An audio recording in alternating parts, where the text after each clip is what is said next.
আসসালামু আলাইকুম। যারা আমার কাছে জানতে চেয়েছিলেন ফেসবুকে একে অপরের পেজে কিভাবে রিভিউ করবেন, তাদের জন্য আমার আজকের এই ভিডিওটি। আমি সর্বপ্রথম আমার ফেসবুক হোম পেজে চলে আসলাম।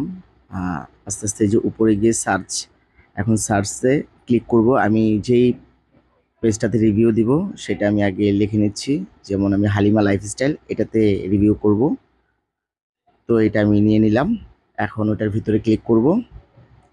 আস্তে আস্তে নিচের দিকে স্ক্রল করে আপনারা যে দেখছেন পোস্টের পাশে লেখা আছে উপরে পরিচয় ক্লিক করবেন। পরিচয় ক্লিক করার পর একটু নিচের দিকে নামলেই দেখতে পারবেন এখনো রেট দেওয়া হয়নি, 1 রিভিউ দেওয়া আছে, এটাতে ক্লিক করবেন। আপনার এখানে লেখা আছে এখন পর্যন্ত রেটিং দেওয়া হয়নি বা আংশিক কিছু বিষয়। তো আস্তে আস্তে উপরে আমি এই যে আপনি কি হালিমা লাইফস্টাইলকে সুপারিশ করছেন, আমি হ্যাঁতে ক্লিক করব। আর না করলে নাতে ক্লিক করবেন। আমি হ্যাঁতে ক্লিক করছি যেহেতু আমি সুপারিশ করব।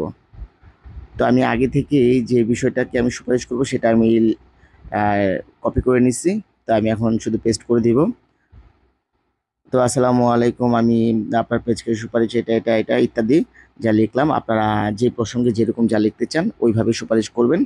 তো এই যে শেষে ক্লিক করবেন। এখন শেষে ক্লিক করার পর আপনি নিচে চলে আসেন। নিচে আসার পরে এক জায়গায় লেখা আছে বাতিল করুন, আরেক জায়গায় আছে শেয়ার করুন। তো আমি শেয়ার করব, শেয়ারে ক্লিক করলাম। এখন এই যে ছেড়ে যান, ছেড়েতে ক্লিক করলাম। একটু ওয়েট করতে হবে, সেন্ড হইতেছে, সেন্ড করা পর্যন্ত। তো এই যে ঠিক আছে, আপনি এখন ঠিক আছেতে ক্লিক করবেন। তো উপরে দেখতেছেন আমার রেটিংটা অলরেডি দেওয়া হয়ে গেছে। কিছুক্ষণ আগে কিন্তু ছিল 2